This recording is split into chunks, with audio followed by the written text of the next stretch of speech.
Un uomo di 37 anni di origine straniera, residente a Mira, è stato arrestato dai carabinieri perché accusato di maltrattamenti nei confronti dell'ex compagna. Già da aprile era sottoposto al divieto di avvicinamento, ma lo aveva violato più volte.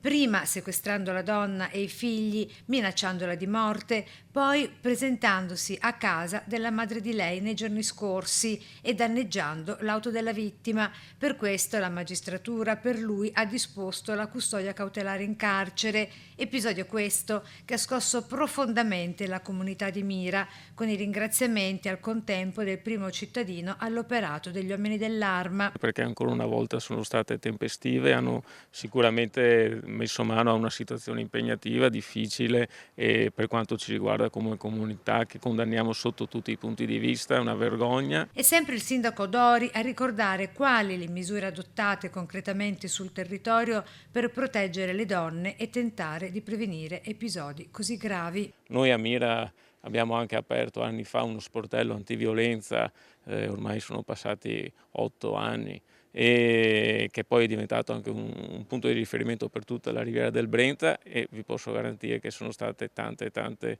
le segnalazioni che hanno permesso anche di prevenire casi come questo. Quindi io dico sempre anche a chi ci ascolta: esiste un numero di telefono sempre operativo che è il 1522. Se avete paura per voi stesse o per i vostri cari, chiamatelo, perché un operatore vi risponderà e vi potrà dare una prima assistenza.